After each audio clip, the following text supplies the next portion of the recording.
Michael Boyle's StrengthCoach.com presents the Strength Coach Podcast, brought to you by Perform Better, the experts in functional training and rehabilitation. PerformBetter.com. Hey everybody, welcome to episode 228 of the Strength Coach Podcast, the official podcast of Michael Boyle's StrengthCoach.com, the world's best source for strength and conditioning information. I'm your host, Anthony Rana, and the show notes are located at ContinueFit.com.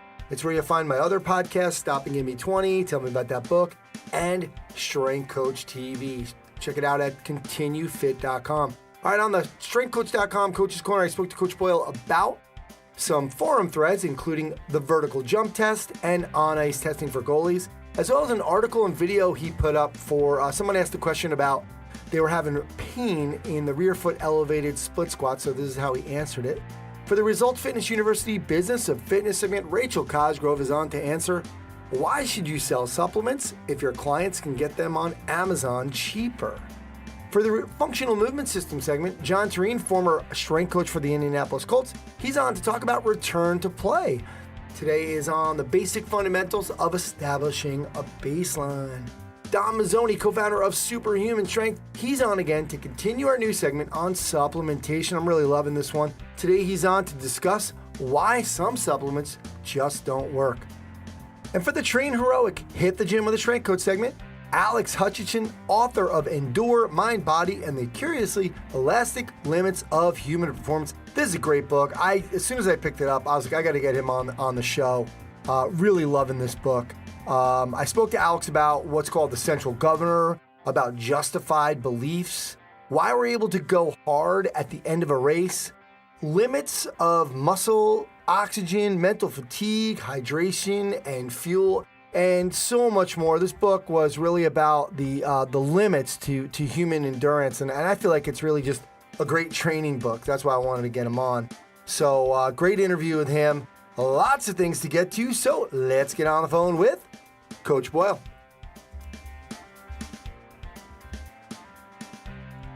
All right, now it's time for the StrengthCoach.com Coach's Corner with Coach Boyle. StrengthCoach.com, the world's best source for strength and conditioning information. You can try StrengthCoach.com out for 3 days, just $1. You'll have access to all the articles, videos, and programs, as well as the best forum on the net. So many great conversations going on there. It's the only place to have full access to Coach Boyle. He's on every day. Check it out at StrengthCoach.com. Coach, how you doing?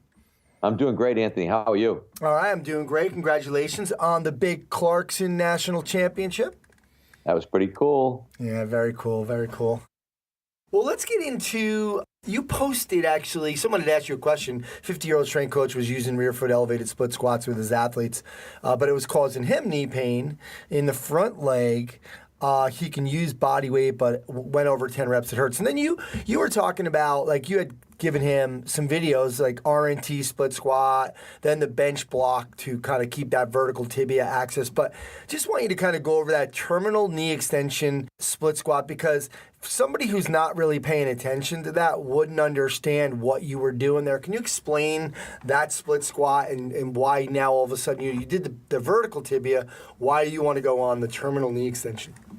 Yeah, basically because you want to really get that leg going backwards, because it's almost like the sled, like a quad-oriented sled pull sort of idea, where you're going to say, okay, I'm gonna drag the sled, back drag, whatever you want to call it.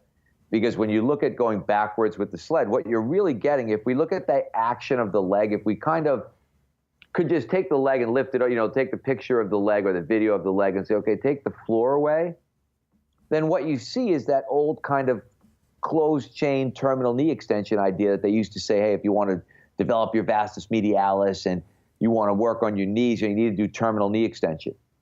So what we're getting in split squat, if you say to somebody, okay, I've got knee pain, those are sort of my 3 regressions. Okay, if I've got knee pain, first thing I'm going to do is try the RNT idea. If the RNT idea doesn't work, then I'm going to try the vertical tibia idea, or I might try vertical tibia with RNT. If that's still painful, then I'll try the terminal knee extension idea and sort of adjust that vector to make things go backwards.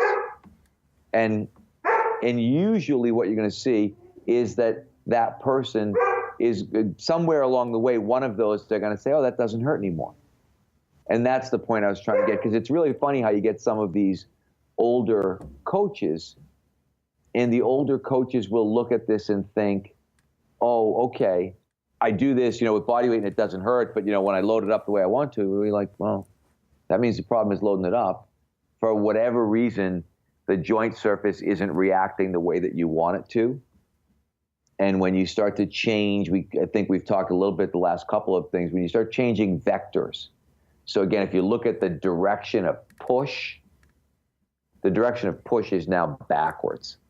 If you know what I mean? So when you're looking at the knee mechanics and saying, normally even with that bench block split squat, you're basically, it's like your femur is going up. If you're looking at here, it's both your tibia and your femur are going back into extension. That's going to decrease the stress onto the patellofemoral joint. And a lot of times for people, it's going to be the difference between painful and not painful. Yeah, and these aren't a progression or regression specifically in an order, though, right? These are you investigating these different vectors. Yeah, and I guess I would say it is almost in an order, in the sense that the first thing I would do is just say, okay, if I give them a little RNT, does that take it away? Yeah. If I turn their glute on, I would say, does that, I turn the steering wheel of the femur on, does that make their pain go away? And it's like, if it does, okay, we're good. If that doesn't work, then I'm still probably seeing too much anterior weight shift. Then I'm going to think, okay, let's try this vertical tibia. Charlie was always a big vertical tibia guy. Let's try the, and I should say Charlie Weingroff, because somebody did make a point the other day about, I said Charlie, and they were like, couldn't figure out Charlie who. But if I go to vertical tibia, again, that may change the ankle component and the sort of anterior forward translation of the tibia. If that goes away, sometimes that's enough to make the knee pain gone. And then, like I said, the third component is to think, okay, now I'm going to front load that person. I'm going to create this vector where things are now moving posteriorly. And that may be the thing that makes their pain go away. But yeah, I almost think they would go in that order of 1, 2, 3. And you may find sometimes that, again, you might, depending on the person and the pain, I might be doing RNT with the terminal knee extension, kind of, the load being in front and the push being going, the vector being going more sort of, I guess, front to back would be the best way to describe it. Would you throw the sled, so if you find out it's terminal knee extension, where would that sled pull? And how would you specifically cue that sled pull differently than just kind of saying, hey, this is, somebody's just pulling it for, whatever. Yeah, so it would be waist belt, sit in a squat, and then I would be telling them, think about that terminal knee extension every time that you do it. So think, okay, I want to push down and I want to get my leg into extension. I want to push down and I want to get my leg into extension on every single step. Okay. And again, sometimes we mess around with that. Like, we'll do the sled. I had my wife doing the sled the other day like that with a mini band around her knees. Because again, I'm trying to get that RNT effect and still get the terminal knee extension effect that we want to get. So it's the same idea. It's all kind of tools in the toolbox sort of thing. Yeah, absolutely. I'll remind everybody that you had posted that. We posted it as a free article, Solution to Rear Foot Elevated Split Squat Causing Pain. And if you can't find it, just go onto Twitter any day. And I always post one free article from the site, and that will lead you to a page of free articles. So good stuff. Coach, what about, I was kind of shocked at this one. Every once in a while, we do get these threads where you think it's going to be like 2 people are going to answer and then that's it. Nate Bockel had asked about the vertical jump test. Curious as to what most people are testing vertical jump these days. Vertec or more technology-based system, whether it's Just Jump or G-Flight, which is new. And are you using counter movements, non-counter, hips, counter with arms? Devin was using Just Jumps exclusively, and then he does counter movement with arms, non-counter movement without arms, drop jumps without arms, unilateral jumps without arms. And then Vicky Bendis asked, I can't help but ask why you decided no arms on all the jumps except for the counter movement jump. You felt like taking that out is a mistake. Yeah, I mean, I do think it's a mistake because I think what you want to know when you look at, I think you want to see how well somebody summates force when you allow them to use all their joints. So that's where we've never done the opposite. We've never done non-counter movement. We've only done counter movement. So I think for us, we're going to go back and do non-counter movement. And it's funny, I was just reading through this thread before I got on with you, and it's the response. I responded to James, who's in Taiwan, and I said, I still don't have a simple answer to what to do next. Either way, like no matter what you find out, I'm like, okay, the problem that we get into, and it's great, information is great, but it's when you get to that, okay, now what do we do part, that's the difficult part for me from a programming standpoint. Okay, what am I going to change? And I guess part of it is I probably need to get the data first and then look at the data and think, okay, because I think sometimes when you're analyzing data that you don't have in your head, the solution isn't as simple. But if we maybe look and think, okay, I watched everybody do this, and now everybody has sort of, like we might find all of our athletes were really bad non-counter movement and much better counter movement. Then it's sort of like, okay, and that's what somebody said in the thread, do we want to close that gap? Is that our goal? Or is the goal to have a gap? And that's where kind of, I think I'm hoping that Daniel and Devin and some of these guys will be able to help us out in terms of really starting to define. And it was funny because it gets into a lot. Well, it depends on the athlete. And I hate those answers. I want somebody to say, at least in general, we want a gap between counter movement, non-counter movement, and we want the gap to be this much. And we'd like somebody to be able to drop jump higher than they can, and we want it to be this much. Even if they can only give me the 80-20 answer, I'd really like the 80-20 answer. Yeah, no, I get it. I mean, I know, that's what I think Greg Rose does a great job of. Like, they kind of figure stuff out with, okay, we have all of our best golfers in the world. We've tested all of them in non-counter and counter. And the non-counter, I'm making these numbers up, but, not the vertical jump was all like about 22 inches professional golfers. So they wanted to see all their golfers get to 22 inches. And, but, you could also say, like, okay, we have all these guys. Here's the numbers that we want to see. Devin did say, I really just want to see what the lower body can do for some of the other ones without the addition of the upper body. So I guess, like you said, yeah, you can see that, but it depends on what we're going to do with it. Right. It depends on what we're going to do with it, and it depends on, can we start to see some general outcome trends and be able to say, okay, this is good. And I think that's the problem when you get a lot of this data, or maybe the problem not having a lot of this data is looking at it and saying, okay, what's the profile going to look like?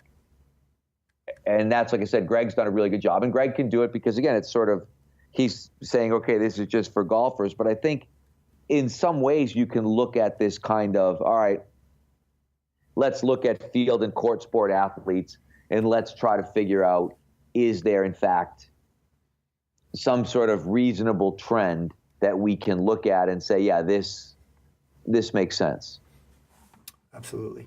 Coach, let's finish up with the on-ice testing for goalies. And the only reason why, we've talked about this before in terms of, programming for specific positions. But I think this, you kind of also kind of answered this in more of a global it was more of a global answer in terms of team building and not having any divides, not having a special, although goalies it's a unique position and they view themselves as a unique, as team members who play a unique position. You wanted to kind of keep them feeling like that they're part of the team. And I remember I tweeted to a couple of goalies like Maria Mountain and Devin, and I know Vicky answered and Nate, Sean Skane. But talk to us about this idea about testing, your thoughts about testing, on-ice testing for goalies.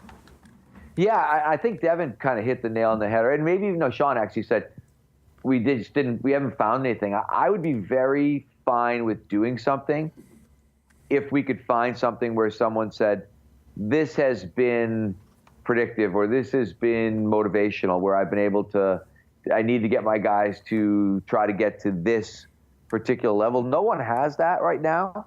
So I guess you're still kind of, throwing stuff against the wall and seeing what sticks. I always think for goalies, and I had this conversation the other day with a goalie, and one of the things that I said was, with goalies, I always wanted that guy to be my fastest, most explosive guy in a perfect world. It didn't always end up that way, but that's what I wanted, because when, like Devin was talking about, that post to post, that up to down, that, butterfly knees, that guy, I want him to be in the top tier of vertical jumps. I want him to be in the top tier of 10-yard dashes, but I don't know if I have an on-ice equivalent to any of those things that I would say, okay, this is a really good test that isn't just us trying to find something for goalies to do so we can say we did it. And I think that's sometimes what we start getting into. Yeah, absolutely. Good stuff. Coach, let's finish up. What are you reading right now? What am I reading right now? Okay, I'm reading 90% Mental, which is actually by Bob Tewksbury, who's a good friend of mine, who was a mental skills guy for the Red Sox. It's really about pitching, but it's a really good mental skills book. I bought it for a couple of the baseball kids that I work with now, high school baseball kids. And I'm also going to try to pull out some stuff from my daughter, because he does a really good job of, in certain areas, just talking about the mental approach. And it's really funny. So Bob started doing, if you can imagine, Bob played, I want to say maybe like in the 80s. So he's roughly my age, maybe a little bit younger, and he had a great career without a great arm. He was one of these guys who never threw in the 90s, and yet was in a Major League Baseball All-Star game. And I think he actually has like some record for lowest number of walks per 9 innings or something like that. But he was talking about how he got into, this is a crazy story. He actually, he was reading like Norman Vincent Peale, Power of Positive Thinking. These were books he was reading as a kid, like as a high school kid. Wow. And he ended up meeting Og Mandino in his store where he was selling shoes. He sold a pair of shoes to Og Mandino and his daughter when he was working at a shoe store. And interestingly enough, he talks about it in the book. I love the story because I'm a huge Og Mandino fan.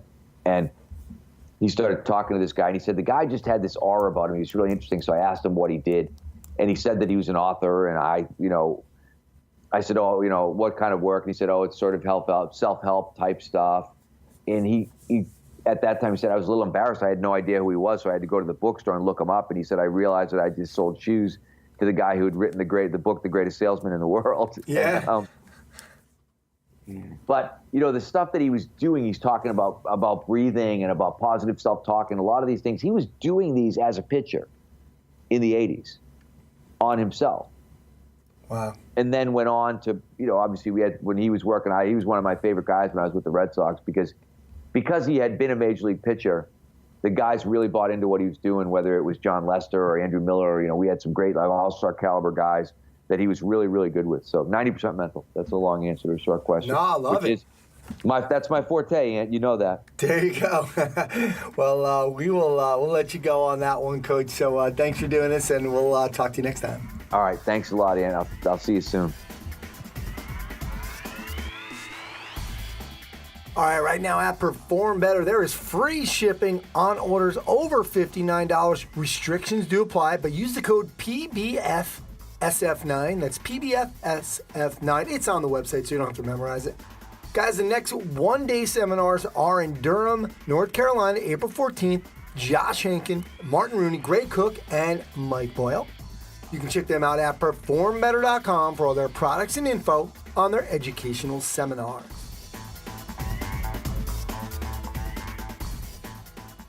Hey everybody, it's Rachel Cosgrove with the Business of Fitness segment. And today we actually just had our mentorship, and we had quite a few people come out to, it was a sold out mentorship. And it was actually a lot of the listeners from here were there. So it was really fun to meet some of you. So it's exciting to meet you in person and hear that you are putting some of what we are teaching you on these segments into action and really seeing the difference in your business. So that was really exciting and really fun to meet some of you out at our mentorship. So at that mentorship, there was a few questions that came up, and I was jotting them down because I thought this will be good content to share with some of you on this next segment. And so one of the questions that I got was, Why would you sell supplements if your clients can go on Amazon and buy them for cheaper? Which we all know, everything is so available now, and it's, everything's, we can, by a click of a button on our phone, we can order whatever we want. So why would you carry, anything that you might recommend for your clients in your own, storefront if, they could easily just go on their phone and order it? And we recommend that you do carry something, what you recommend in your gyms for a couple of reasons. And I'm going to go over what those reasons are. But first, one of the reasons is because your clients trust you. And I think we all know when you are getting inundated on the internet and on your phones and on our computers and Facebook and whatever else ads are hitting you every which way, it can be absolutely overwhelming. And so the first reason that you should consider carrying whatever it is that you recommend, obviously you're the expert, you've researched it, you've done your due diligence, and you've figured out what is the best products that get the best results for both yourself and your clients. And your clients trust you. They have already shown you that they value your services, they value your expertise. And so that's one of the number one reasons why you should, and absolutely you owe it to your clients to offer them the things that you find to be the most beneficial, the most effective. Not going to rip them off. They might end up on, some website online and end up buying something that doesn't work, wasting their money. And really that's because you hadn't already shown them the way. So that's one of the number one reasons, is because they trust you. You're their expert. They've told you that they want you to give them the path to, health and fitness. So you owe it to them. So don't hold back on them.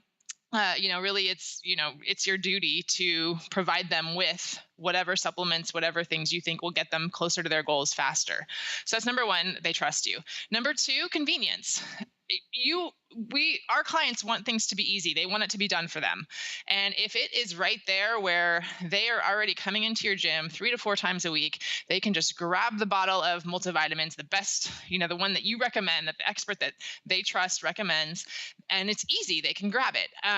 They want it to be convenient. They want it to be done for you. The more you can anticipate your clients' needs and make it easier for them to get done what they need to get done and not seek other resources outside of your gym, the longer they will stay a client. So that's one of the second reasons, is really to make it easy for them and make it convenient.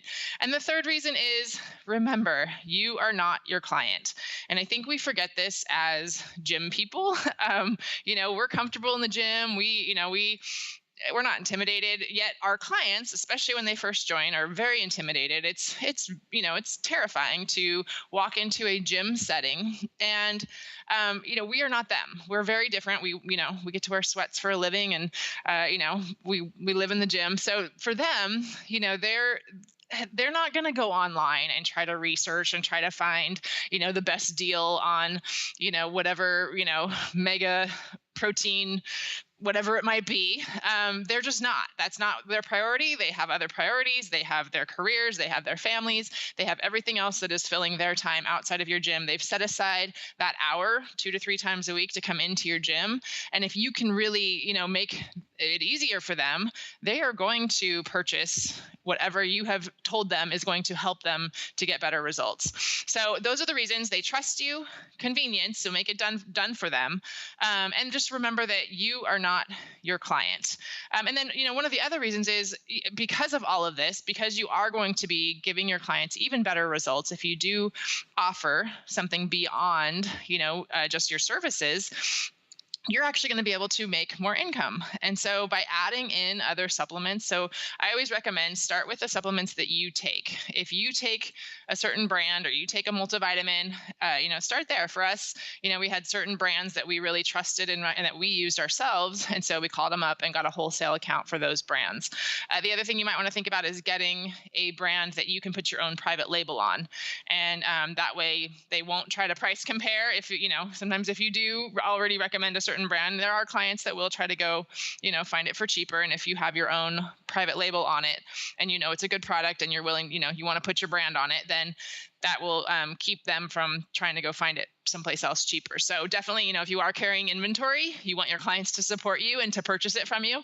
But just so you like, it can become, you know, a whole nother profit center within your own gym, a way to make extra income from your current members, and also to help them to get even better results. So it's a win-win on both sides. So if you aren't currently selling any kind of supplements, I strongly recommend, you know, start with a multivitamin, some protein powder, some of the things that you might recommend to your clients. Start making some extra income and start making it easier for them, and showing them the path to faster results, and you know, and really continuing to build that trust and continuing to keep them as a client. So thanks everybody for tuning in. If you're interested in coming out to one of our future mentorships, check out resultsfitnessuniversity.com. We keep that updated with our schedule of events. So we look forward to seeing you soon.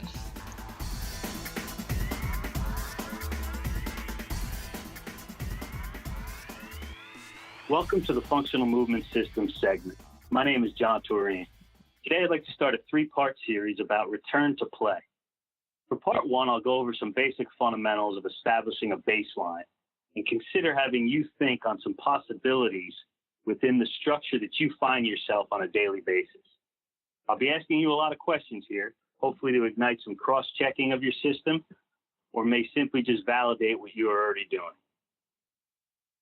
So when we look at return to play in a long-term approach, that's what we're talking about today, a long-term approach, not acute readiness to play in a day or 2 days or a week, but a long-term approach, whether coming back from a long-term injury most commonly, or it could even potentially be returning from a summer off, a long off season, coming in from one sport to another sport, long vacation or something like that. In most cases, as we know, simple participation in an activity or a sport is really the primary goal. If you don't think participation is the goal, take a look at an injured player on a bench sometime and see what their state of mind looks like and their state of how they appear to you. You know the participation is the goal. Sit a child on the bench for disrupting a culture of the team, and you'll see that participation is the goal. This is true everywhere, from playgrounds across the world up to the professional level. So when participation is lost due to injury, this brings on quite a cascade of events, both physically and emotionally.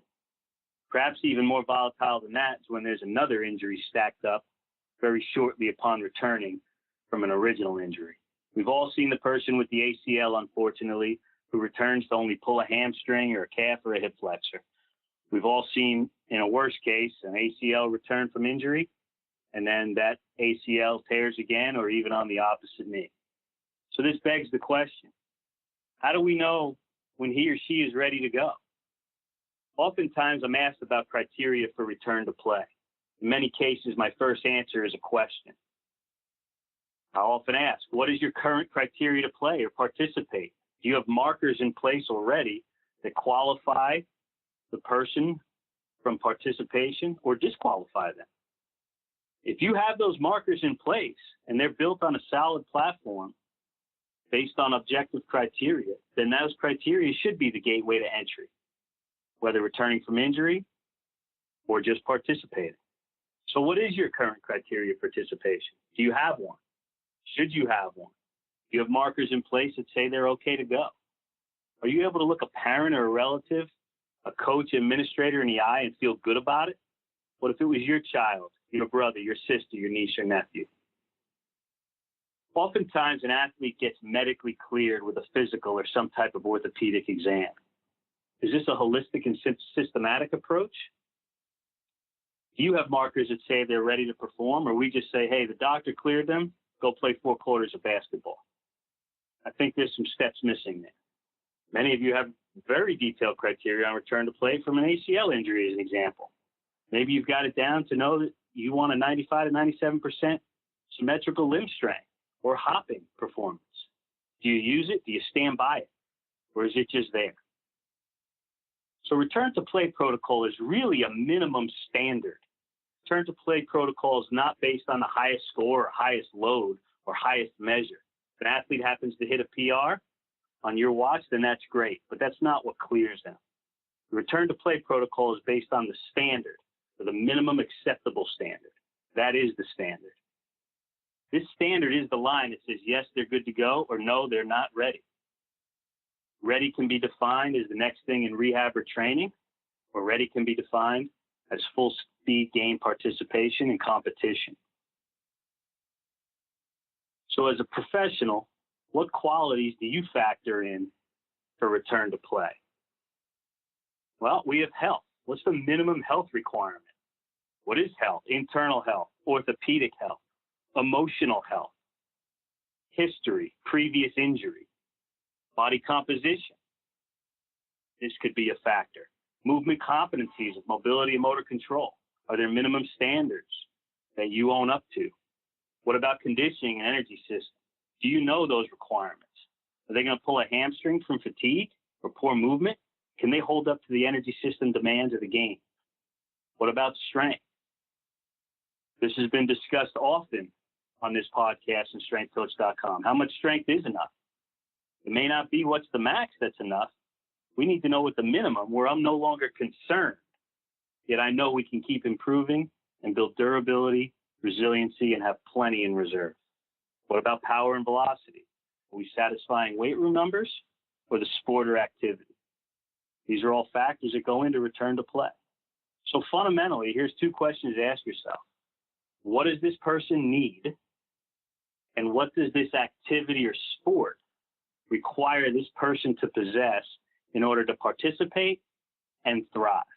This can vary greatly. Even within the game of football, you can have a no-huddle offense where an offensive line's energy system requirements are one, or a traditional offense that uses the bulk of the play clock, and the energy system requirements may differ. So with these fundamental questions in mind, my hope is that you're building the confidence to bring it together for the betterment of the person. That's it for today. If you already have a successful plan for return to play, then the last few minutes validated that. And if you're working on or have no plan, perhaps we brought up some thoughts for you. In part 2, we will look at some ways to think about how you construct a return to play model. My name is John Toreen, and this has been the Functional Movement System segment. For more information, please check out functionalmovement.com.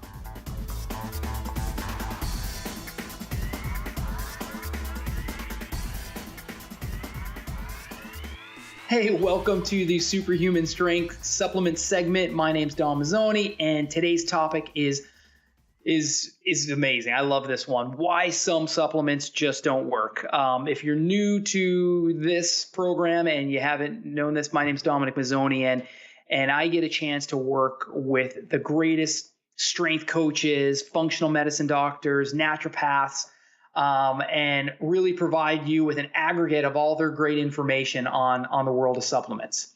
So let's kick this off. So as the co-founder of Superhuman Strength, I've tried a lot of different brands of supplements, and some did nothing for me. Some made me feel like my stomach was going to explode, and some actually made me feel good. What's interesting is that sometimes you could take 2 different bottles of a supplement with what looks like the same ingredients and find there's a huge difference in how you feel. So the question is why? Why such a difference? And the answer to that question, is there's many, and I want to hit on a few of them today with you. And in further segments, we're going to delve even deeper. The first thing is you just can't throw a bunch of ingredients together and hope for the best, which is what a lot of companies do because it takes a lot to formulate a great supplement. In fact, sometimes it's not even the brand that's formulating. So let me give you a sneak peek into one of the best kept secrets in the supplement industry. When a new brand wants to put out a supplement, and let's just make it a protein supplement, make it easy. They walk into a manufacturer with no knowledge about supplements, no knowledge about formulating or performance or anything else, and they sit down and look through a book. It's literally a book, like a binder, of generic formulas, and they pick one. And they say, that's the one I want. I mean, it's literally like walking into a Jamba Juice and saying, I want one of your pre-formulated shakes. So here's the thing. These supplement pre-formulations were made by the manufacturer with one thing in mind: making money, right? Not performance, not effectiveness, not health. They're the manufacturer. They want to make money. Lastly, the manufacturer is always missing one vital component, which is real life testing. and on-the-ground knowledge of what works and what doesn't work. So let me give you an example of how this should work. So for instance, when Superhuman Strength was coming up with our formulations, we went to the factory and we told them exactly what ingredients we wanted going in, how much of them, and then we dictated things like it has to be 100% natural, non-GMO, soy-free, carrageenan-free, and on and on and on, right? And then after you do all that, you get samples. Well, great, you got samples and you're trying, does it taste good, does it not taste good? But what you're supposed to do with those samples is you need to start testing to see if they actually work. So we were really fortunate. We had the luxury of testing on professional athletes for an entire summer, and then we were able to tweak our formulations based on their performance. Makes sense, right? But a brand that doesn't have all the key components, such as access to true expertise for formulating, a test pool of professional athletes or regular mainstream folks and see how they feel, and a gatekeeper on ingredients. So crappy or harmful ingredients don't get put into the formulation, because I got to tell you, a factory will do that all the time because they want to make as much money as possible. And it just turns out crappy ingredients have the highest margins. So a brand that doesn't have all that is missing some of the most vital parts of the process.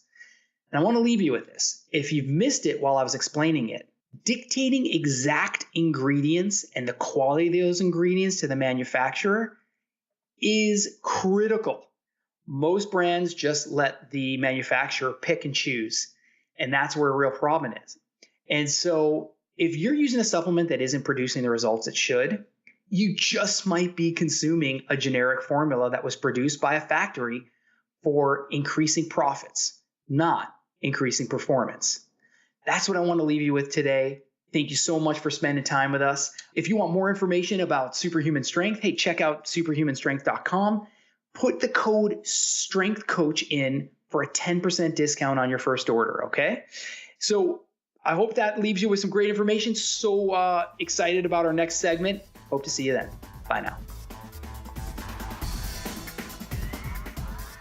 All right, now it's time for the Train Heroic Hit the Gym with the Strength Coach segment. Have you signed up for the free trial at Train Heroic? Remember, guys, you want to be successful. You need to get on board. You need to get another revenue stream. You need to add some value to your current clients.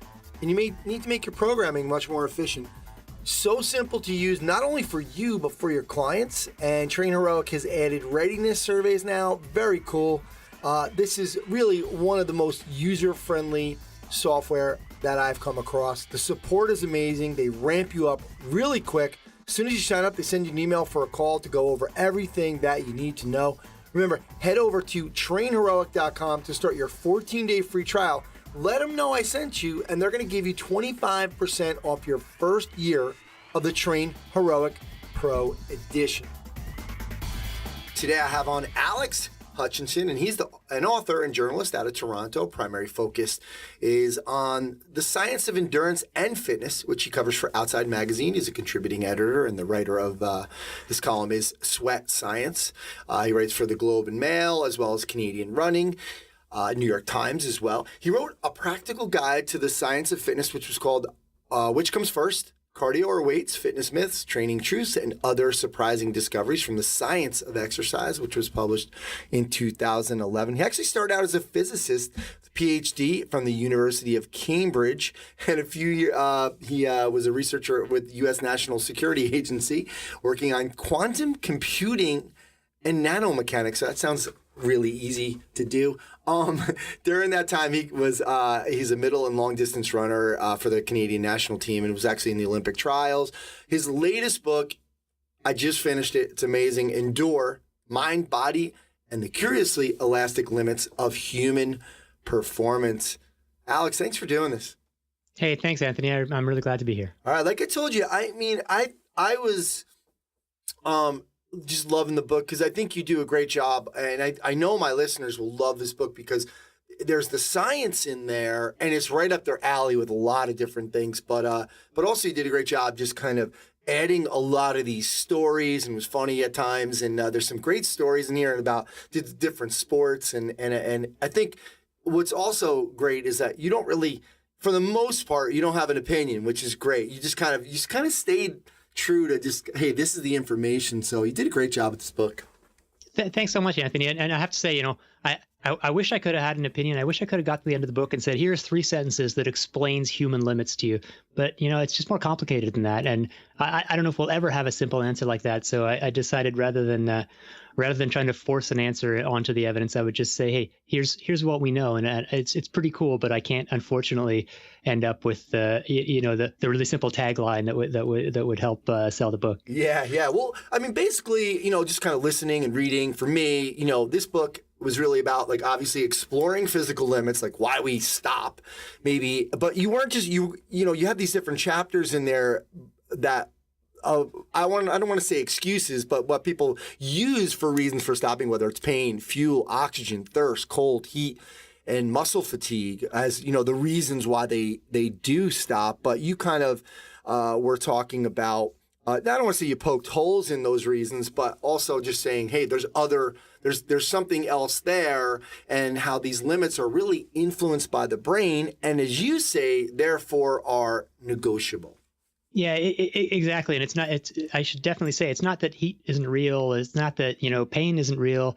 And fuel, of course, and hydration, all of these things have real effects, and they really do slow you down or change your performance. It's just that we, subjectively, as, whether if you're an athlete or whether you're at the gym or whatever, when you encounter these limits, they feel so totally like a brick wall. Like, I have run out of fuel, therefore I can't continue. And it's like, that's almost never the case. It's never the case that, there is literally no fuel in your body and your muscles can't go on. It's that you've reached a critical point where the warning signs are getting stronger and stronger. And so, it doesn't mean it's easy to change your limits, but I think there's some real power in understanding that these things that feel so absolute and physical are actually, they're controlled by the brain. And so that means there's some wiggle room. It's not easy to change them, but there's always some wiggle room with these limits.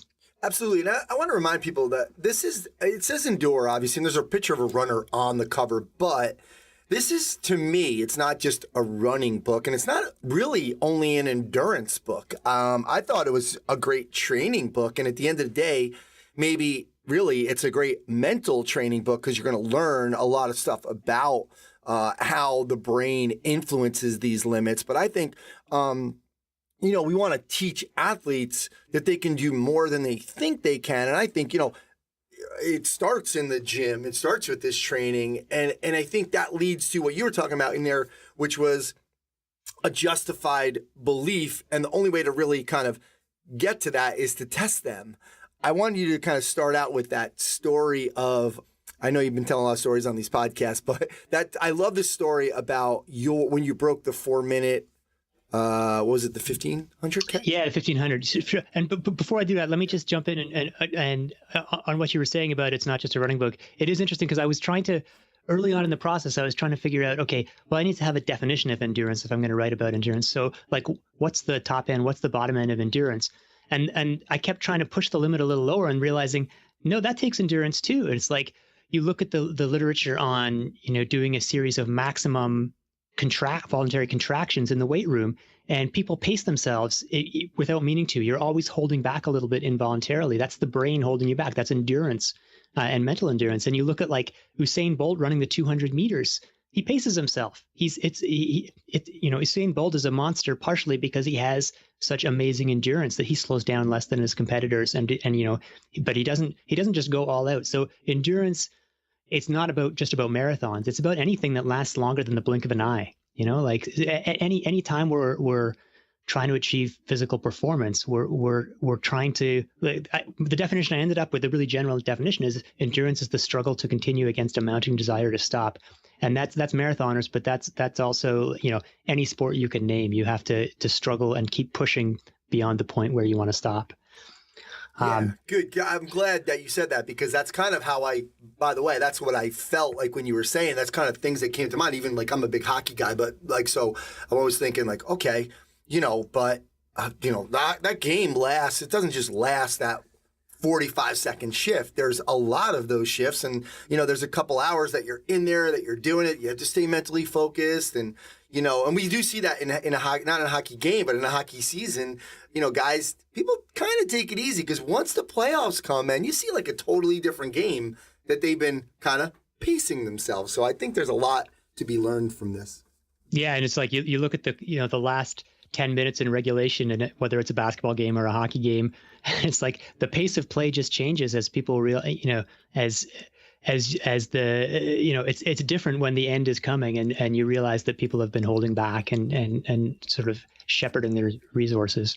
But anyway, sorry, that was a big digression. I'll answer your question, which is, and basically the question amounts to like, why the heck am I so interested in this? And so I have this story that, when I thought about why am I so interested in figuring out what the limits of endurance are and in exploring the brain's role. So I was, like you said, I was a runner. I ran on the national team for about a decade for Canada.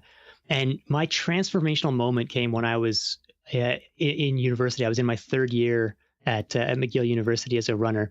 And I was trying to break 4 minutes for 1500, which at 1500 is like a little bit shorter than a mile. So it's the equivalent of like a 4:18 mile or something. And I had run 4:02 when I was like 16 in high school. And so I figured going sub 4 is going to be easy, like no problem. I can't wait. But I hit a plateau. And just for the next 4 years, I was running basically the same times over and over again. I was running 4:01 and 4:02 for the next 4 years. And by the time I was 20, my best time was still 4:01. And so I really had the sense that I had reached my physical limits, or had approached my physical limits. Now I was training hard, and I just wasn't getting any faster. And I knew I could run 3:59.9 on a good day if I put everything together, but I didn't think there was much more in the tank because I'd been training so hard and seeing such marginal gains. And there was this tiny low key meet early indoor season on a crappy indoor track, and basically I went out, started the race. And after I went through the first lap, they call out, the timekeeper calls out your splits so you know how fast you're going. And the timekeeper called out, he said 27 seconds for the first 200. And I needed to run 32 to run sub 4. And that's a huge difference. So it was way too fast. But I had this sensation of intellectually like, oh my God, what have you done? But my sensation was, hey, this actually feels pretty good. Why? Well, that's a surprise. And same thing, second lap, same thing. They called out 57. I thought, whoa, that's fast. But I feel really good. So at a certain point, the splits didn't mean anything to me anymore because they were so far ahead of the pace I was planning to run. And I just said, Alex, you were obviously having the day of your life. The stars are aligned. You must have had a good horoscope. Just like put your head down and run. And I ended up running 3:52, which was a 9-second personal best. Like an amazing feeling, obviously, but a totally confusing feeling until I was speaking to my teammates afterwards, and one of them had taken my splits for me so I'd be able to put them in my training log. And I was like, man, that first lap was fast. And he was like, no, it was like 30, 31.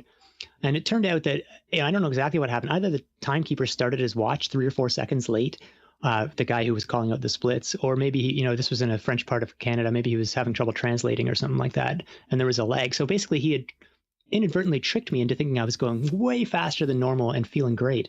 And as a result, I'd kind of turned off all the sort of calculating apparatus in my brain that was like, you have to run 32, then 32, then 32. And I just said, screw it, just run. And what was interesting is, first of all, I never again had trouble breaking 4 minutes. I never again struggled to break 4 minutes. Once that switch had been flipped, I was on a different level. And then in my next 1500 after that race, I actually ran 3:49. And in the one after that, I ran 3:44. So in the space of 3 races, after being stuck for 4 years at the same place, I improved by 17 seconds. And so it was kind of like, first of all, okay, sure, it was a good feeling, but it was also like a change in how I thought about my limits. Because after that, I could never really finish a race and be confident that like, yeah, that's it, I can't run any faster than that. Because I'd had this experience of years of feeling like I was reaching my physical limits, and then all of a sudden discovering that all that time that there was so much more lurking within me. So ever since then, I've always been kind of, that led me as a journalist to start trying to explore this area of research to say, okay, well, what do we know about how the brain influences performance? How do we quantify it? What are the researchers saying? And that's, so that race was 22 years ago, 1996. And then for the last 10 years or so as a journalist, I've been kind of digging into this area, trying to understand how the brain it dictates our limits. Very cool. And that really started, or you were when in your research with the researcher Tim Noakes, right? And this idea of the central governor.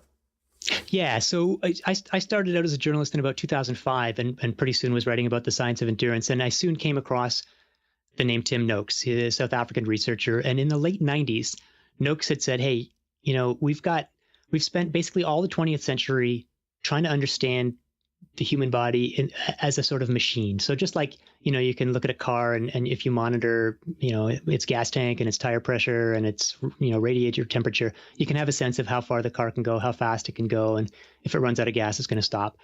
And that's how, with the human body, we've looked at, muscle strength and VO2 max, lactate threshold, all these sorts of things, and assumed that that's all we need to know to calculate the limits of human performance. And he said, but what we're missing is the driver of the car, the brain. And so he formulated this idea that he called the central governor, which is that we never let ourselves get to an absolute limit. We never get to the point where your heart is not getting enough oxygen, your brain is not getting enough oxygen, because, either you would die, or in evolutionary terms, even if you just collapse or whatever, that's a terrible thing if you're, chasing a kudu 20 miles from the campsite and, you just could have completely run out of gas and fall on your face, because then again, you're going to die. So we have this evolutionarily driven protective system that when as you get closer and closer to your limits, tries to make it harder and harder for you to continue. So you haven't actually run out of fuel. You haven't actually made your core temperature go too high or run out of fluids or whatever, but you've got these strong warning signals that are trying to prevent you. And that's what most of us in Noakes' argument encounter in the course of day-to-day life, or even in athletic competition, or even, the guy who comes second at the Olympic marathon, Noakes would point out, or he likes to point out in presentations, is, what do you see when you see the silver medalist at the Olympics jogging around the track with a flag? Well, he's not dead. So he tried hard, but he didn't try to the point where his muscles couldn't go any farther. So that idea really captivated me and sort of started me on this road of trying to dig into this area of research. Yeah, but it I guess when I first was reading that, I was kind of like, okay, yeah, I get it. But at the same time, it's a protective mechanism, right? And it's almost like the brain is saying, wait a minute, this is what I'm thinking right away, was like, hey, your heart can't go anymore. This is our max, or this is our, we are fatigued. And if we do, we're going to get hurt. But I guess that's the anticipatory regulation. That's what that would be, right? Yeah. And so, what Noakes would argue, and I think what the evidence tends to suggest, is that the brain is pretty cautious. So, of course, it's a good idea to have these safety mechanisms, but they kick in before they really need to for most of us and in most contexts. Of course, there are situations, you go run a marathon in Death Valley or something like that in the heat, you can maybe get yourself into real trouble. But for the most part, there's a big safety margin. And one of the examples that I found really striking is if you look at records for breath holding, you look at what free divers can do. And, to my total astonishment, the world record for holding your breath is 11 minutes and 35 seconds. And that's without any stuff like breathing pure oxygen beforehand. It's just straight up hold your breath, 11 minutes, 35 seconds. And what's interesting to me is that for most of us, what stops us from holding our breath is we get these involuntary breathing contractions or breathing muscle contractions, which are triggered not by the fact that you're out of oxygen, but by the fact that carbon dioxide levels in your blood are rising. So we get this warning system that forces us to stop. And, for me, that would kick in after probably like 90 seconds. If you look at the best guys, it's not that they've just have lungs that are 10 times as big as us. They still get their warning signals. They get these involuntary spasms of their breathing muscles starting at around 4 minutes. So that's when the perceived physical limit kicks in, maybe 4 or 5 minutes. But then they can hold till 8 minutes, 9 minutes, 10 minutes, or even 11 minutes. So there's a factor of 2. There's this huge safety margin between the point where the carbon dioxide warning system kicks in versus when they're actually running out of oxygen. And those guys have learned to ignore the warning system, so they can hold their breath literally till they pass out if they're not careful. So they can go right to a limit.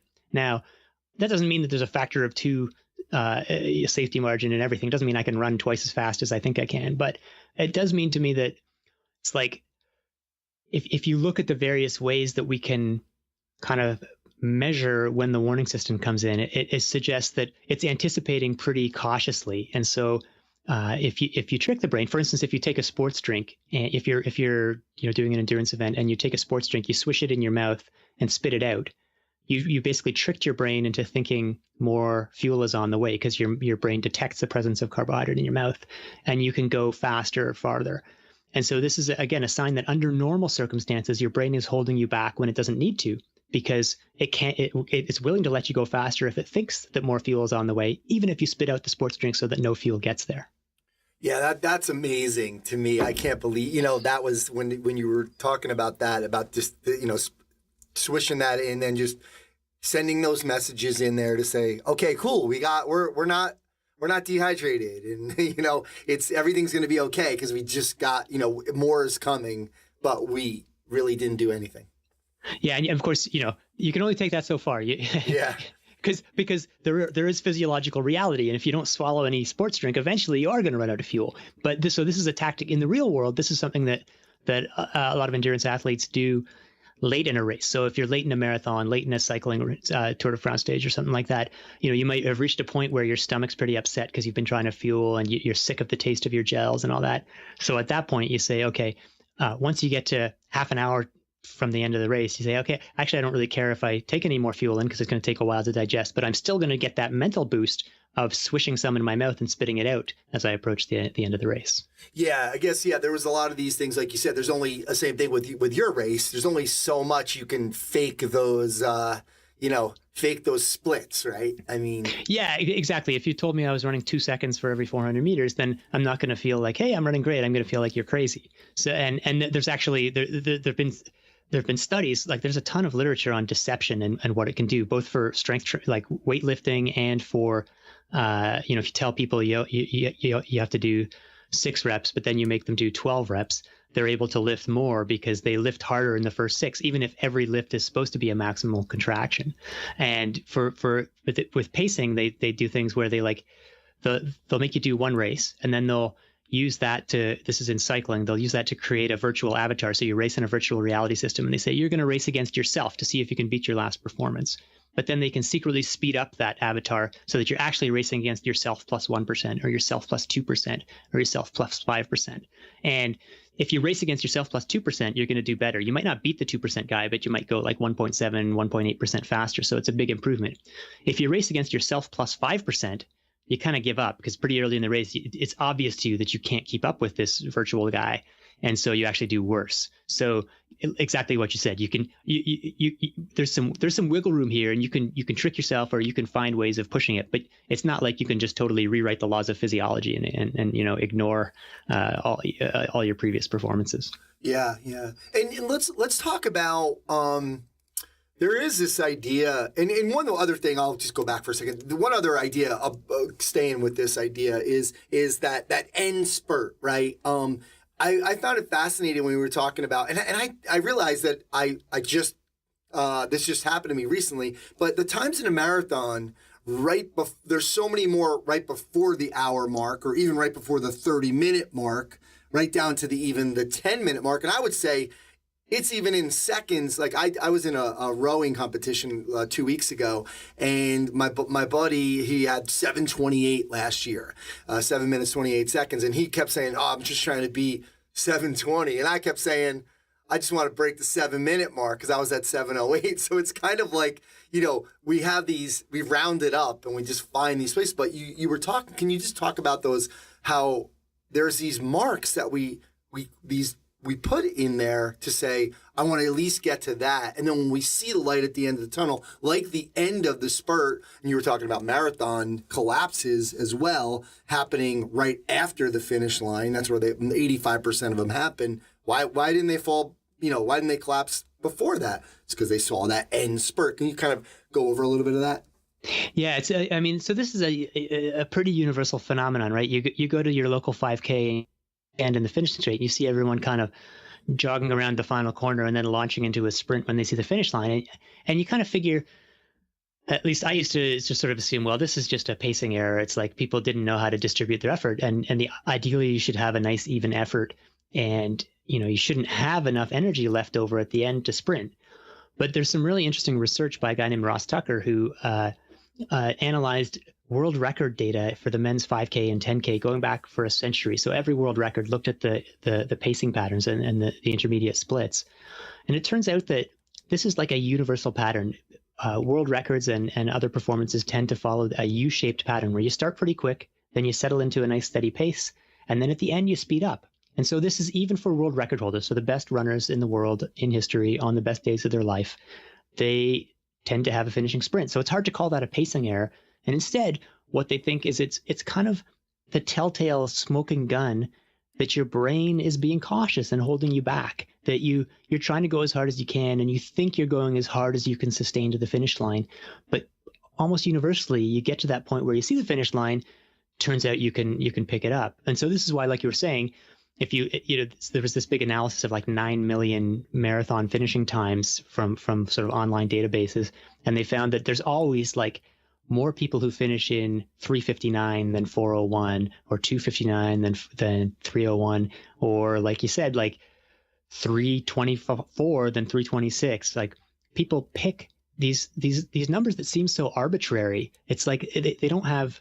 There's nothing like significant or meaningful about a random number for an arbitrary distance like 26.2 miles, but we invest them with meaning, and as soon as they have meaning, this is like a trigger that tells our brain that because it has meaning that we're able to kind of dig in and unlock some of that reserve that's lurking below the surface. So it's a really fascinating way. What you can speculate is that when you think about things like the 2-hour marathon barrier, or like how fast can humans go? How far can humans go? Well, someday if we get to the point where the best runners don't have a finishing sprint, maybe that'll be a sign that they've already tapped into the full reserve, or the full mental reserve. Their brain's not holding anything back. But for now, pretty much every race you see, if the person's well motivated and so on, and they haven't like broken their leg, you're able to pick it up at the end. Yeah, it's pretty cool. Well, let's go into, I know everyone listening to this, for the most part, strength coaches want to get into a little bit of the muscle piece of this. And Zasiorski, who, I hope I'm pronouncing that right, a lot of strength coaches, use his book as one of the Bibles in this industry. And, he was talking about that the average person can basically lift about 65%. That would be like of their theoretical max, right? And elite athletes, 80%. And then we always get a psychological boost, whether it's competition, up to almost 12.5%. Can you talk to us about this idea? Because are we like that has implications in the gym? Like, can we lift more for guys that are trying to get stronger? Can we really lift more than we think we can? Yeah, this is really interesting. So I got into this topic because I was trying to figure out, all these stories about people who lift a car off someone when, after a car accident, they lift the car off the baby or whatever. And I wanted to figure out, like, is this really possible? And so that led me to Zasiorski's work. And, I think, Zasiorski's obviously a legend, and his training guidance is, has stood the test of time. But I was curious about these numbers. Like, how do you know that it's 60% of the theoretical max? And so I emailed him. Like, he's in his 80s now, and he's still putting out papers. Like, he's still collaborating on papers with people, so he's still sharp. But I emailed him, just asked him, like, how do you get that number? And it was a little, his response was, I don't remember. I don't remember where those numbers came from. And so to me, I'm like, I take those numbers with a grain of salt. I don't know if they were just sort of estimates that have become enshrined in our imagination just because they were in Zasiorski's book. So when I called up a bunch of other scientists who work in this area, what they said is, you can do studies. You can kind of try and figure out what's someone's maximum strength. You can use electric stimulation either directly at the muscle, or you can use magnetic stimulation at the brain to make a muscle twitch. And that's one way of figuring out, what the actual what can the muscle itself do if it was maximally stimulated. And you can compare that to what people do when you just ask them to lift as hard as possible. And what they said is, in most labs, in most places, for a single isolated muscle, people can access, 93 to 97% of their maximum, or sometimes higher. Like, it's not like 60% if you're doing a single isolated muscle move.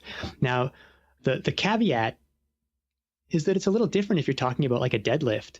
You're using like a dozen or more different muscles in a very precise. So, it has to be all these muscle motions have to be synchronized in a precise order and in a precise way.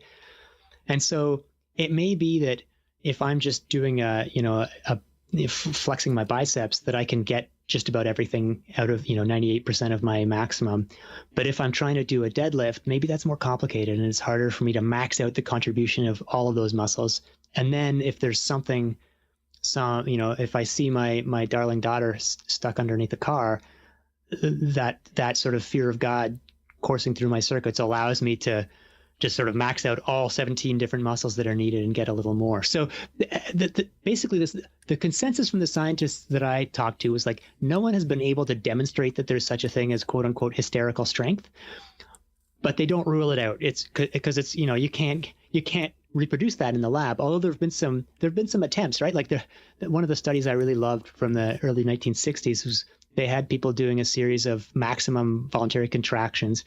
And at one point the researcher would sneak up behind the subject and fire a starter's pistol, like to fire a gun in the ear of the subject, just to basically scare the crap out of them and see if that made their next lift bigger. And they saw about like a 7% boost.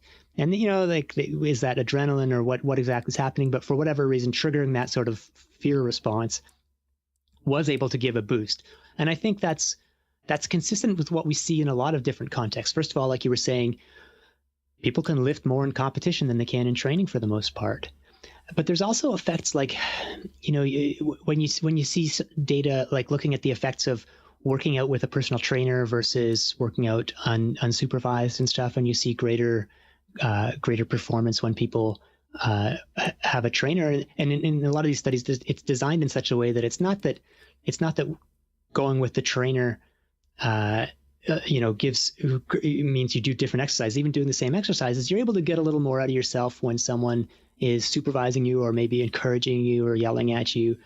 And there's data also like with the Oxford rowing team actually showing that if they do, they would see a greater increase in pain tolerance, presumably thanks to adrenaline, if they did a workout on a stationary rowing machine, but in the same room as their teammates compared to if they did it alone. So that's another sign that something, in the brain is responding to, in this case, to the idea of, teammates and camaraderie and that sort of group bonding experience, and able to get more strength out of themselves. So I do think that, I'm sort of rambling on here, but I guess the quick message is, I think for the most part, even in short, like strength training and maximal lifts, there is untapped strength.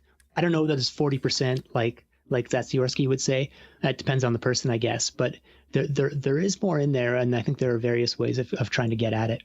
Yeah, and I guess the main thing too is we got to be safe when we do it. We're not trying for maximal lifts all the time in the gym either. But the point was and this is where I started last year. It was my first indoor rowing event, and I kind of crushed what I thought I was going to do, and I was kind of mad at myself. I was like, man, I should have trained harder and a little longer and a little better. Maybe I would have, done even better. So I think there's this element in training, and that's why I said to you before, was I really feel like this is such a great training book, because when you want those justified beliefs, when we want to train those athletes to know that they can do more than they can, leading to that justified belief that it's going to pay off in those competitions. Yeah, I think on that note, like one of the really interesting areas of research that I found was looking at pain tolerance in athletes versus non-athletes. And there's always a temptation to think that either it's easier for really talented athletes, that they're just born with the physical tools and it's easier, or that they're born with the ability to just sort of to not feel pain the way some of us do. And what the actual data shows pretty consistently is that, let's say you take a big group of people and you just start testing them by giving them an ascending series of electric shocks that get stronger and stronger. Athletes and non-athletes will their pain sensitivity is the same. So at around the same point, they'll say, hey, that hurts. They detect it as pain. So they feel the pain the same as everyone else. They don't have some sort of abnormality that allows them not to feel pain. But as the shocks keep getting stronger, they'll be willing to tolerate it for longer. They'll be willing to take stronger and stronger shocks before they say, okay, that's too much. And again, pain's a subjective thing, but there's no evidence that it's not, that they don't feel the pain. Instead, it's what they think is that it's basically psychological coping strategies. They've learned to distract themselves from discomfort and to reframe it so that they think of it not as like a panic signal, but just as a sort of emotionally neutral information. They've learned through experience that, yeah, okay, this is uncomfortable, but it doesn't mean I'm dying. It just means that I can't continue this indefinitely. And I think that's one of the really underappreciated elements of training. If you take someone, from coming from the couch and starting to train for the first time, after a few months, like, no doubt their body's changed. Their muscles are getting stronger. Their neuromuscular signaling is getting stronger. Their heart's getting stronger, yada, yada, yada. But they're also learning to tolerate discomfort. This is like an integral part of the process of training. You learn, like, everyone who's trained for a long time knows that it doesn't get easier. You just learn to suffer more. You learn to endure it for longer. And so thinking about this and being aware of it, I think is something that's worthwhile, because it allows you to kind of cultivate that and help people understand that part of it is just learning to deal with that, to understand that discomfort it's not a problem. This is a part of the journey, and you learn to tolerate it without stopping. Yeah, I totally agree. It's always that kind of, I've been here before, I lived, and I can do it. That's where, I think, like you said, there's, instead of, and you talked about one research study where I think it was, they were getting some oxygen, and really it's, when we freak out with oxygen, like, oh, I can't breathe right now, and so I think there's that element of, oh, I've been here before, I've had this before, and I know I'm going to get through it. But if you're new to it, you haven't been there, and it's like you're scared. Yeah, and what's cool is that this ability seems to be sort of transferable. So what you learn in sport, you can transfer to other activities and to the rest of life. But yeah, the study you're talking about was at UC San Diego, and they had people in like brain scanning machines, which are pretty like claustrophobic tubes, and they were basically breathing through these masks, which every once in a while they would constrict the flow of oxygen. So it was like you're breathing through a straw. It's not that you can't breathe at all, but it just gets really hard. And in the meantime, you're also doing these like cognitive tests. So you're in this tube having your brain scanned. Suddenly you can't breathe, and you're supposed to do these tests. And what they found is, for most people, this was a problem. Like their performance on the test would go way down because they panicked when the breathing restrictions started. But when they tested people like elite adventure racers or elite special forces troops, because they had Navy SEALs and other people like that in the study, not only did they not get worse when this sort of aversive stimulus is what they called it, when the breathing breathing restrictions started, they actually got better at the cognitive tests, because they went into the mode of, I've been here before. Yeah, this is a stressful situation, and I know that what I need to do is zero in on the task at hand, block out the extraneous stuff, and focus on how my body's feeling as opposed to panicking. So that sort of skill set is a hallmark, I think, of elite performers across sports and across disciplines, and something that we should all be trying to cultivate.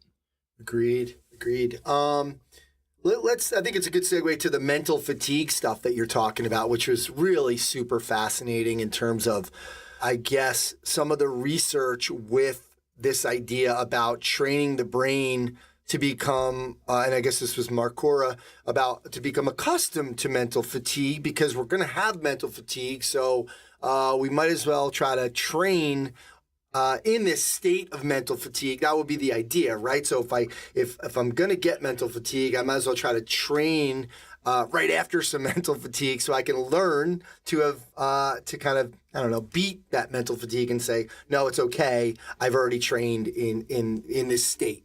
Can you talk about some of this idea of mental fatigue in this training? Yeah, so I think the first thing to say, and it seems a little obvious, but I think it's actually a sort of pretty powerful insight, is that mental fatigue impairs physical performance. So, and the way they showed this, and this is something like, look, if I do a long day at work and let's say I have a story due at 5:00, and if I go at 5:15 to meet my friends for a run, that run is going to be crappy if I've been like stressing out of my gourd for, all day, even though I'm just sitting at my desk and sitting at my computer. But they showed this in the lab. They showed that it was for 90 minutes sitting at a computer doing a very simple cognitive task where there's like letters and numbers flashing on a screen. You have to press a certain button depending on what flashes on the screen. It's really easy. Like, a 6-year-old could do this, but it just requires focus. And so they focus for 90 minutes. Then when they do a time trial on the bike, their perceived effort is higher right from the start. They're mentally tired, so pedaling the bike at a given power feels harder than it would otherwise. And so as a result, they reach failure, they reach exhaustion sooner.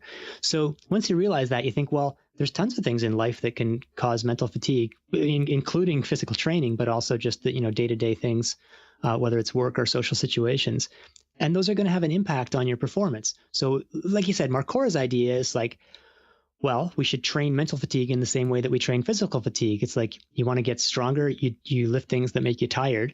You want to get mentally stronger, do things that make you mentally tired. And he's done some pretty interesting studies. It's preliminary stuff so far, but funded by the British Ministry of Defense, trying to see whether, if you spend a couple months doing mentally fatiguing cognitive tasks in combination with physical training, do you see bigger gains in physical performance than if you just do the physical training? And the answer seems to be yes, although we'll wait and make sure that's confirmed by other studies. And I did, while I was working on the book, I had a chance to try this sort of mental fatigue training, or brain endurance training is what he calls it.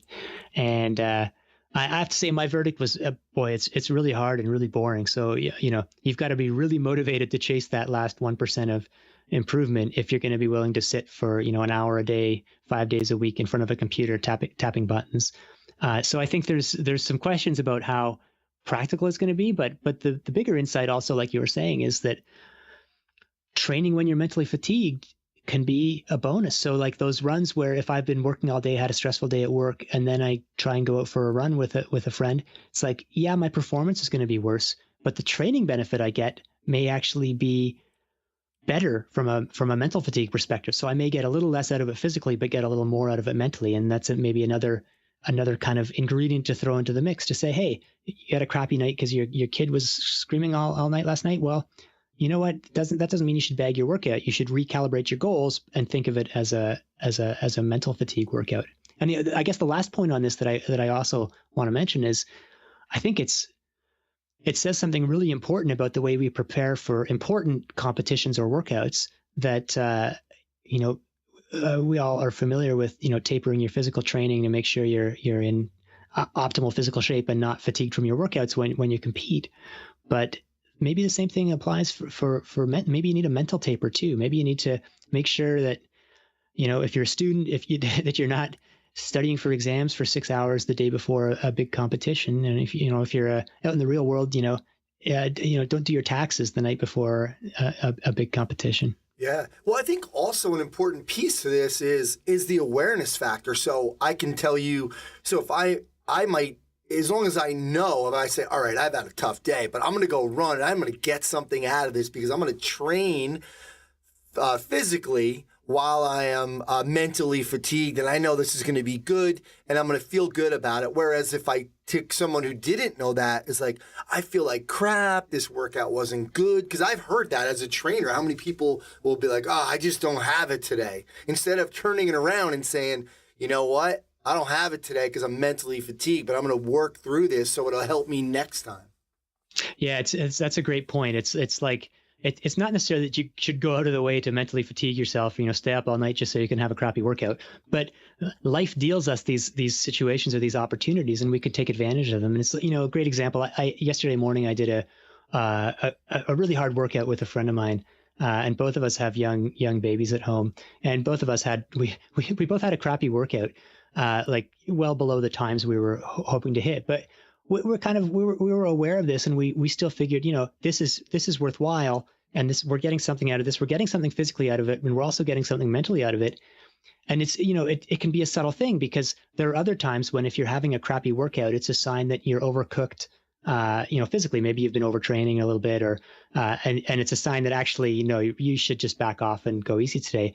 But for us yesterday, we both kind of were in the space where it's like we're having a bad workout. Neither of us thinks we're overtrained or anything like that. It's probably just that we're having, not getting as much sleep as we'd like to, and have a lot of stress going on with things in life. So in that case, let's go forward with it. Let's not panic about the fact that the times are a little slower than we want. Let's just get something out of this workout and know that these are the cards we were dealt today. Yeah, absolutely. I don't want to go down the rabbit hole of fuel and metabolic flexibility. There's a lot in there. I actually listened and read the book, and that was a piece where I listened to it and I'm like, I need to read this piece again because there's a lot of stuff in there. But at the end of the day, it just seems like not that it's not important, but like kind of going back to those basic recommendations of, hey, eating whole food and, having a good, well-balanced, is probably not going to change. The fuel probably won't change too much. It's kind of what I got out of that chapter.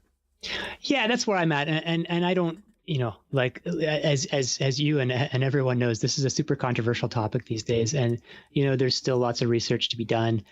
And there may be specific situations where a specific dietary approach will have some sort of advantage, but I think 99% of the time it's like before you worry about whether the percentage of macronutrients or whatever, worry about making sure you're getting enough calories when you need them. That's a big thing. Not just so if you're working out a lot, making sure you're refueling and pre-fueling and not having all your calories just at dinner. And not eating crap. Like it's, Michael Pollan said this, 10 years ago, eat food, not too much, mostly plants. And if you're a power lifter, the mostly plants you need to think carefully about to make sure you're getting enough protein. But for the most part, it's like, I think most of us at this point, whatever we actually do in practice, we could probably do a pretty good job of identifying like, okay, that's not a health food. Those potato chips, maybe I'm going to eat them because they're good, but I'm not going to pretend that they're like, helping me towards my athletic performance. Yeah. I kind of felt the same way about like what you were saying with hydration was, all right, for the most part, follow some good recommendations on hydration. And because I don't want to say hydration was overrated, but can you just talk briefly about the race finishes and the degree of dehydration? That was kind of surprising to me.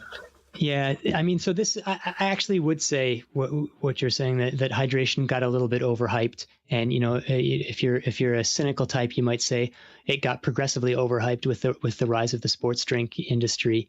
Now, in some cases, as people have fought back against that, they've come to the opposite conclusion and say hydration doesn't matter at all. As long as you take some drinks when you're thirsty, it doesn't really matter how dehydrated you are. And I think that's also a little too far to one extreme. So I was kind of trying to thread the needle between those two warring camps.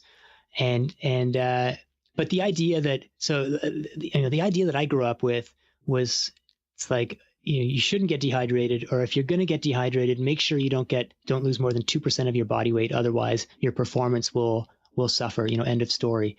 But the truth is, when you go out into the field, it's like, there's some interesting data collected on Haile Gebrselassie, who's an Ethiopian marathoner who set the world marathon record twice in 2007 and 2008. And they actually did pre and post body weight measurements of him. And he was losing about 10% of his body weight when he ran a marathon. So this is a guy who's setting the world record. So you can say, maybe he would have run faster if he'd only lost 2%. But that's kind of a, nobody has been able to do better than him. So and that's pretty common among elite marathoners. They lose, way more than 2%, like massive amounts of weight. And so, your body, your body has ways of temporarily accommodating dehydration. Now, you can't just stay 10% dehydrated, but you can handle it for a little while, for a couple of hours. It changes, with levels of sodium in your blood. It's able to kind of balance things out to make sure that you can keep on going. Now, one common response to that is, okay, well, Haile Gebrselassie is a freak. But for the rest of us, we should never, ever get more than 2% dehydrated. And they've done studies at a number of races. There was one at a marathon in France where they just took 500 people from the race who had agreed to be weighed before and after, and they looked at their finishing times. And what they found is the fastest finishers were the most dehydrated, and the slowest finishers were the least dehydrated. The only group in that study that had lost less than 2% of their body weight were the slowest finishers, who were slower than 4 hours. The people who finished between 3 and 4 hours were like 1.7% dehydrated, and the people who were under 3 hours, were like that was the slow group. They were like 2.5% dehydrated, and the people who ran under 3 hours were like 4% dehydrated. So sorry, I don't mean to drop a lot of numbers here, but I guess the upshot is that even among like recreational runners, being super focused on not letting yourself get more than 2% dehydrated doesn't seem to make a lot of sense from a performance or health perspective. That doesn't mean you shouldn't drink, and it doesn't mean you shouldn't be really conscious of making sure you get enough to drink, but you shouldn't be sort of totally convinced. Like, again, you shouldn't be worried that it's some sort of physical limit where as soon as you hit 2.0%, the wheels fall off the bus. It's more like, be conscious of dehydration, but don't be obsessed with it. Don't stress if you miss a water station, and don't force yourself to chug tons of water till your stomach's uncomfortable.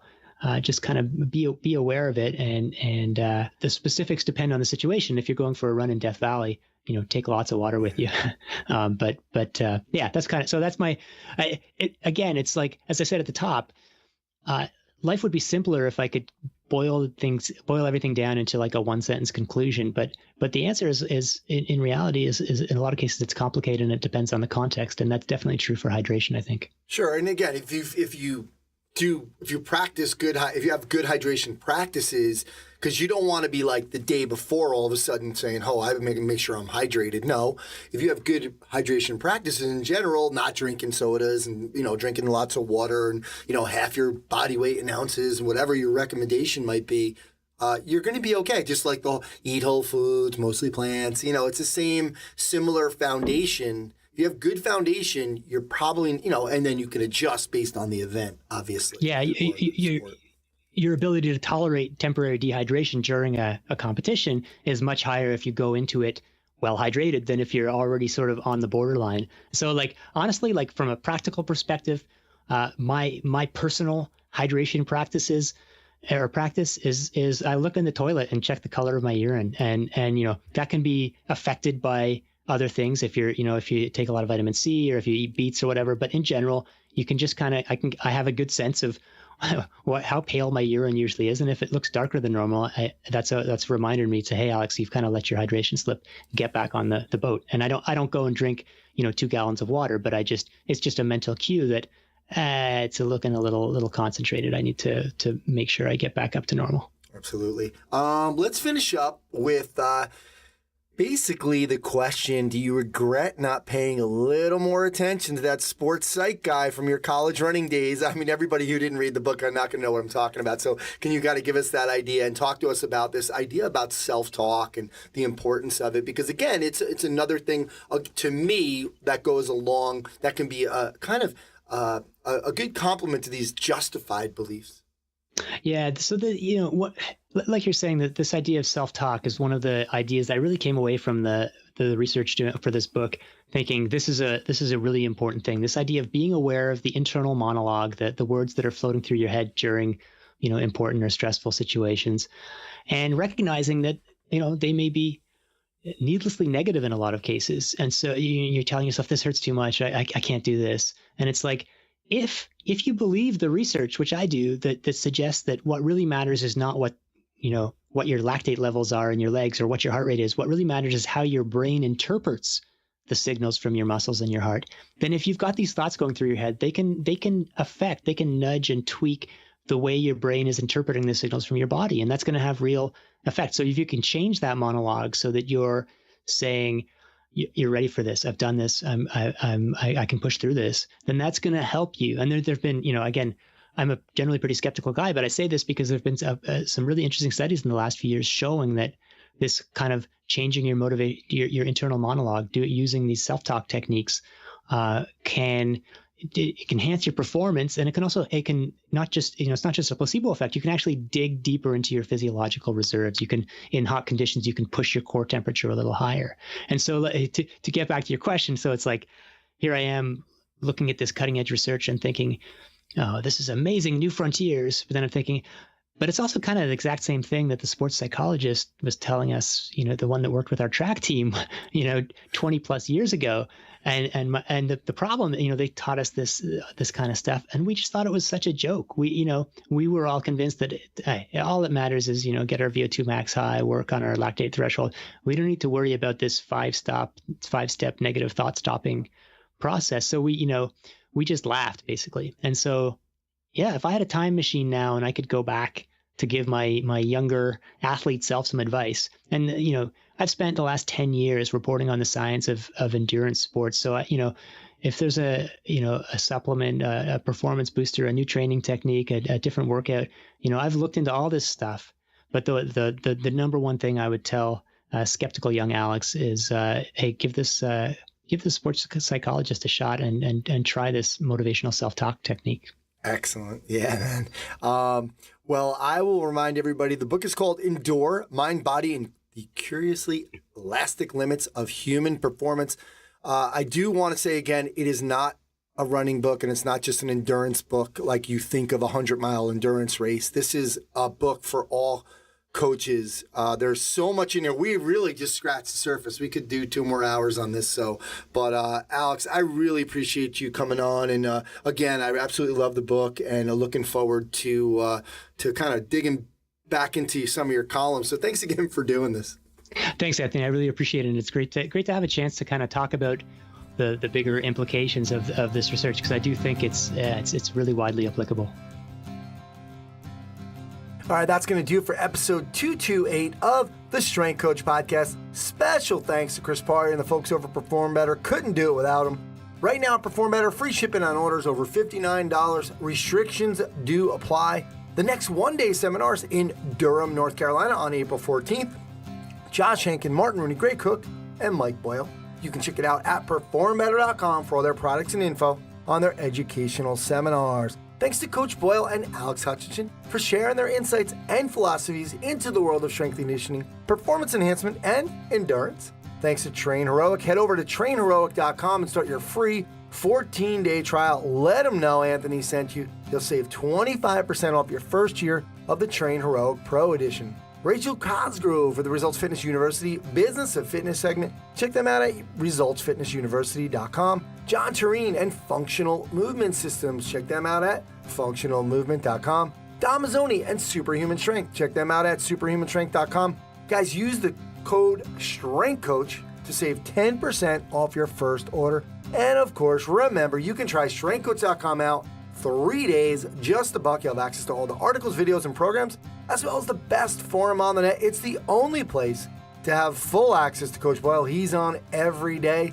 To access that offer, go to strengthcoach.com, click the Join Now button to get started on your trial. My name's Anthony Renner. Go to continuefit.com for all my stuff. Thanks again, and I'll speak to you next time.